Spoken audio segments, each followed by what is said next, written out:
Buat apa mendoakan Ustadz Yazid katanya? Karena Ustadz Yazid sendiri meyakini bahwa doa orang yang hidup tidak akan sampai kepada orang yang mati, kata mereka. Berarti masih banyak saudara kita yang belum paham, belum mengerti, dan belum bisa membedakan antara mendoakan mayit dengan mengirim pahala kepada mayit. Karena ini adalah sesuatu yang sangat berbeda. Kami akan jelaskan secara ringkas saja, mungkin 2 menit, insya Allah saudara-saudara kita akan jadi paham ya. Dengarkan baik-baik ya. Bismillah. Kali ini kita akan membantah dan meluruskan syubhat sebagian saudara-saudara kita ya. Jadi sebagaimana kita ketahui beberapa hari yang lalu Ustadzuna Yazid bin Abdul Qadir Jawas rahimahullahu ta'ala, beliau telah meninggalkan kita dan jutaan orang yang mendoakan beliau. Makanya di media itu, di Facebook, di YouTube, di semua media penuh dengan berita duka beliau. Dan jutaan orang mendoakan beliau. Nah, ketika kita semua mendoakan kebaikan untuk beliau rahimahullah ta'ala, ternyata ada sebagian saudara kita yang belum paham.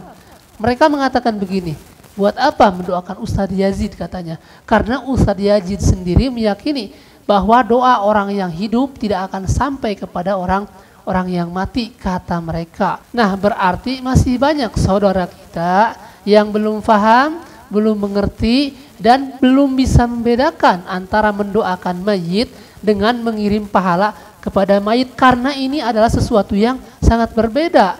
Kami akan jelaskan secara ringkas saja, mungkin 2 menit, insya Allah saudara-saudara kita akan jadi paham ya. Dengarkan baik-baik ya. Kalau mendoakan mayit itu dianjurkan, bahkan para ulama tidak ada yang berbeda pendapat. Semua sepakat mengatakan dianjurkan mendoakan mayit, seperti mengucapkan Allahumma gfirlahu warhamhu wa'afihi wa'afu anhu, atau kita doakan semoga amal ibadah si fulan diterima di sisi Allah, semoga si fulan meninggalnya dimasukkan ke dalam surga Allah, dan lain sebagainya. Itu doa. Atau ketika melewati kuburan kaum muslimin, kita ucapkan assalamualaikum ahlad diyar minal mu'minin wal muslimin wa inna insyaallahu bikum lalahikun, dan seterusnya. Itu namanya doa. Beda dengan mengirimkan pahala atau mentransfer pahala.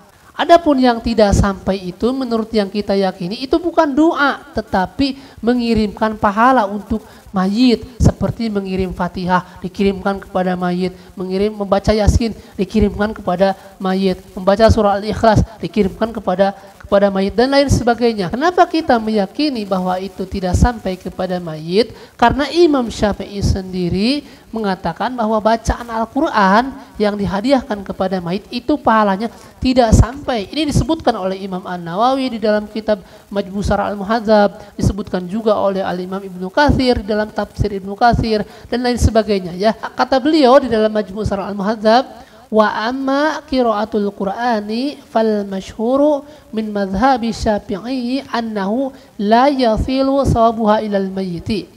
Adapun bacaan Al-Qur'an yang masyhur di dalam mazhab Syafi'i, maka pahalanya tidak sampai kepada mayit. Nah, kenapa Imam Syafi'i mengatakan bacaan Al-Qur'an yang dihadiahkan kepada mayit pahalanya tidak sampai? Berdasarkan 2 alasan.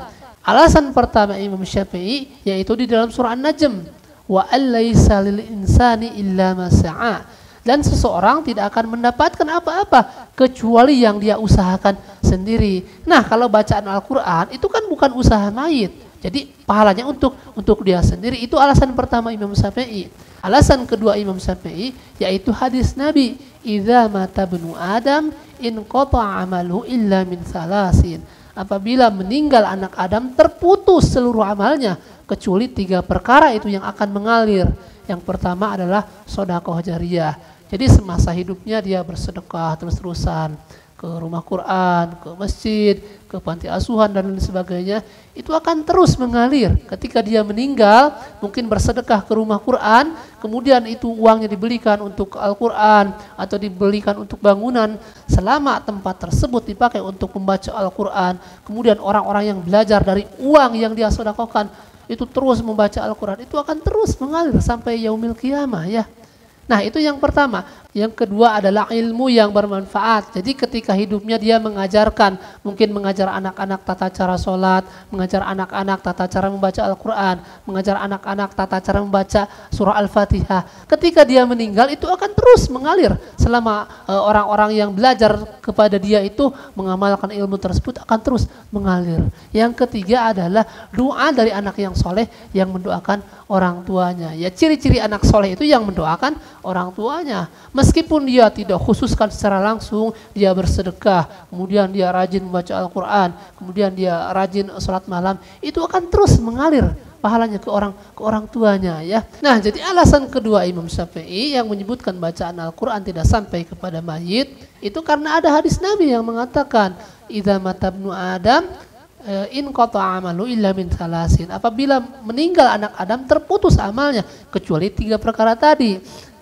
Sedekah jariyah, kemudian ilmu yang bermanfaat dan doa dari anak yang soleh yang mendoakan orang tuanya. Adapun bacaan Al-Quran, baca Yasin, baca Fatihah dikirimkan untuk mayit. Itu menurut Imam Syafi'i tidak sampai kepada mayit, ya.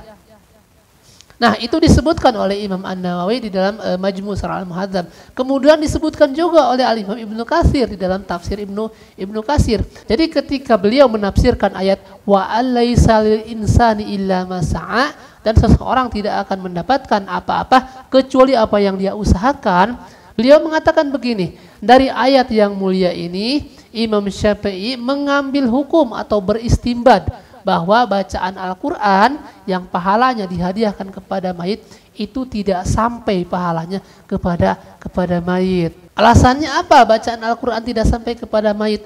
Li'annahu laisa min amalihim wala kasbihim. Sebab bacaan Al-Quran tersebut bukan amalan dia dan juga bukan usaha dia, kata Imam Ibnu Katsir, ya. Kemudian kata beliau, walihadza lam yandub ilaihi Rasulullah sallallahu alaihi wasallam ummatahu wala hathahum alaihi wala arsyadahum ilahi binasin wala ima'in. Oleh karena itu Rasulullah sallallahu alaihi wasallam tidak menganjurkan dan tidak memotivasi umatnya untuk mengirimkan bacaan Al-Quran kepada orang yang sudah meninggal. Kemudian kata beliau, walam yunqal dzalika an ahadin minas sahabati radhiyallahu anhum, dan hal ini tidak dinukil seorang pun oleh para sahabat radhiyallahu anhum.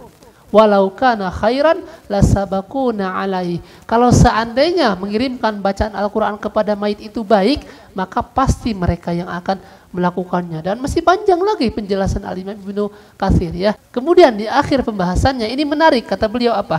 Wa ammad du'a'u was sadaqatu fadzaka mujma'un ala wusulihima wa mansusun minasyari'i alaihima. Adapun doa, perhatikan ini yang menyebutkan doa tidak sampai kepada mayit. Adapun doa, sedekah, maka ini telah disepakati akan sampainya kepada mayit, dan itu telah dinaskan dari syariat, ya. Jadi kita harus bisa membedakan antara mendoakan dengan mengirimkan pahala, ya, atau mentransfer pahala. Kalau mendoakan ya semua orang kita doakan, jangankan orang yang mati, orang yang masih hidup saja kita doakan, dan itu bermanfaat buat orang yang kita doakan, ya. Jadi harus bisa membedakan antara mendoakan dengan mengirimkan pahala. Saya baca Yasin, baca Fatihah dikirimkan kepada mayit, itu bukan mendoakan, itu mengirim pahala untuk mayit, ya.